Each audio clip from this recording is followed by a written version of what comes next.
జైలుకి వెళ్ళారా? ఒకే ఒక్కసారి ఒకే ఒక్క రోజు వెళ్ళాను. అది నా రోలర్ కింద పంది పిల్ల పడితే. అక్కడ కోడికల కొండలరావుని చూసారా?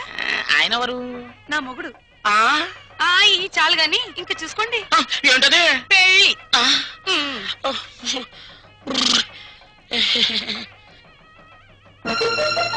అత్తయ్య, మళ్ళీ ఏమిటమ్మా?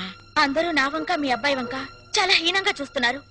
పరువు గల ఈ కుటుంబ గౌరవం నిలబెట్టడం కోసం మేమిద్దరం ఎటైనా వెళ్లిపోయి బ్రతకాలనుకుంటున్నాం. అయ్యో, ఇంత చిన్న విషయానికని ఎక్కడికో పోవడం ఎందుకమ్మా? మీ మామయ్య గారితో చెప్పి డబ్బుకి ఏర్పాటు చేస్తాను. ఏదో వ్యాపారం చేసుకోండి. ఉమ్మడాస్తితో వ్యాపారం చేసి రేపు పొద్దున దివాళా తీస్తే ఆ భారం మొత్తం కుటుంబం మీద పడుతుంది. అందుకని ఇద్దరి కొడుకులకి చెందవలసిన ఆస్తి ఎవరిది వారికి పనిచేస్తే మీకే బాధరబందీ ఉండదు. దీన్ని తగలబెడటానికి పెద్ద దివిటి అక్కర్లా, చిన్న అగ్గి పుల్ల సాలి. ఆ అగ్గి పుల్లే నీ కోడలు, నా కూతురు అన్నమాట. కాదత్తయ్యా.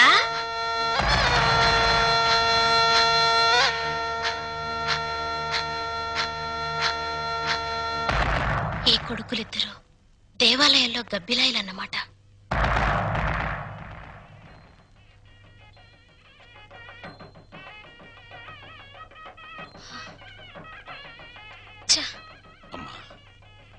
ఈ ఇంట్లో అన్ని అన్యాయాలు జరుగుతున్నాయి నాన్న. ఏమైందమ్మా? మా మరిది ఆస్తిలో వాటా కోసం ఏవేవో ఎత్తులు వేస్తున్నాడు. ఈయన వరుస కూడా పంపకం మీదనే ఉంది. అంతేనమ్మా, తల్లిదండ్రులు చూసేది పిల్లల పెంపకం, పిల్లలు చూసేది ఆస్తుల పంపకం. మా మరిది చాప కింద నీరైతే ఈయన జేబులో తేల్లా కనిపిస్తున్నారు.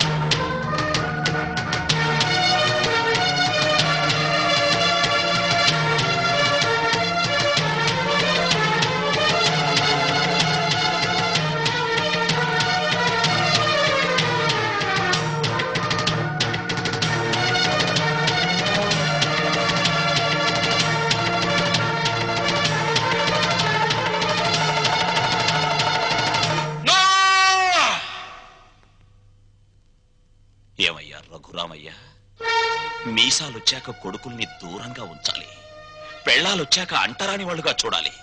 అది చేతకాక నా కొడుకులు, నా బిడ్డలు, నా సంతానం అని పట్టు కూర్చుంటే వాళ్ళు మాత్రం ఎంతకాలం ఊరుకోగలరయ్యా? పాపం అమాయకులు కాబట్టి, పెళ్ళాల పైట చెంగుల్ని పాము పడగలనుకుని భయపడే పసిపిల్లలు కాబట్టి ఇన్నాళ్ళు ఆగారు. ఇప్పుడు అడుగుతున్నారు. అడిగితే కాదండానికి నువ్వెవరివయ్యా? పంచు ఆస్తుల్ని. నువ్వు కూడా పెద్దోడు చిన్నోడు చెప్పిందే కరెక్ట్ అంటున్నాను. చెప్పింది చేసి నీ పెద్దరికం కాపాడుకో. రంగా, నువ్వు వాళ్ళతో చేరి నన్ను వెన్నుపోటు పొడుస్తావురా? పెద్ద పెద్ద వాళ్ళకి తప్పట్లేదు వెన్నుపోట్లు, నువ్వెంత? ఇప్పుడు నువ్వు ఆస్తి పంచకపోతే రేపు నీ కొడుకుల మాటల పోట్లు, కోడల చేతి పోట్లు, కోర్టుల నోటీస్ పోట్లు, పోట్లు అన్ని పోట్లే. జాగ్రత్త. రంగా, అందరూ ఒకటిగా కలుసున్నప్పుడు ఆస్తి పంపకాలు ఎందుకురా? అమ్మా, ఈ చేతి వేళ్లున్నాయి, ఇవి అన్నం కలుపుకోవడానికి, తినడానికి, కడుక్కోవడానికి కలిసి ఉంటాయి. తిన్నాక వేటికవే నీకు నువ్వే నాకు నేనే అని మళ్ళీ మళ్ళీ దూరం అవుతాయి.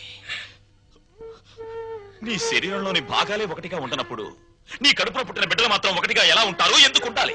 రంగా, ఎందుకురా అందరూ కలిసి ఆయన్ని చిత్రహింస చేస్తున్నారు?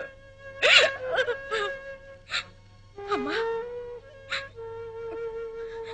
చిన్న కొడవలు ఆపేసి భోజనానికి రండి. ఏ విషయం తేలేదాకా మేమెవరం భోజనాలు చెయ్యం. రండి.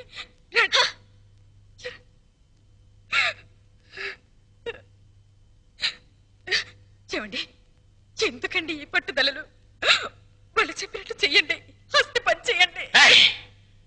పెళ్ళ మాటలు వినడానికి నేను నీ కొడుకులా చావటాను. కానీ వాళ్ళ మాట వినండి. మనకు పెళ్ళయ్యాక నేను అడిగి మొదటి కోరిక, చివరి కోరిక ఇదేనండి. ఆస్తి పంచలేదన్న కోపంతో రేపు నేను చచ్చాక నాకు తలకొరవ పెట్టకపోతే అది ఎంత బాధో ఆలోచించండి. వాళ్ళు మనిషిని, నువ్వు మనసుని చంపుతున్నారు. నాకు ఈ దరిద్రం వద్దు.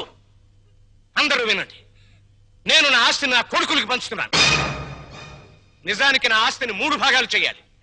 2 భాగాలు నా కొడుకులకి, 1 భాగం నాకు, నా భార్యకి. పేపర్లు తెచ్చుకోండి. ఈ ఆస్తి మొత్తం పంచేస్తాను. కానీ ఒక్క విషయం, నా భాగం కూడా నా కొడుకులిద్దరికి దానం చేస్తున్నాను. ఎందుకో తెలుసా? వాళ్ళు ఆస్తి లేకపోతే బతకలేని చవటాలు గనక. నాన్న మీ భాగం పంచడానికి వీల్లేదు. రేయ్, అది నా ఇష్టం రా. ఆ ఆవేశంలో తొందరపడుతున్నావు. బతికున్నంత కాలం బిడ్డలపై ఆధారపడి ఉండాలి. కాకి ఎంగిలి విసురుతారు, కుక్క కన్నం పెడతారు గాని ఆస్తి లేని తల్లిదండ్రులకు ఖాళీ కంచ కూడా వాసం చూపించరు. ఇప్పుడు నీతులు చెప్తున్నావా? ఇందాక నాకు, ఇప్పుడు నా కొడుకులకి వెన్నుపోటు పొడుస్తున్నావా? రేయ్, పంపకాలు పూర్తయ్యేదాకా నువ్వు లోపలికి వస్తే నన్ను చంపుకు తినంత ఒట్టు. పో బయటికి పోరా. పోతాను నాన్న, పోతాను. కానీ నేనేం చెప్పాను, ఎందుకు చెప్పానో కాస్త ఆలోచించుకో.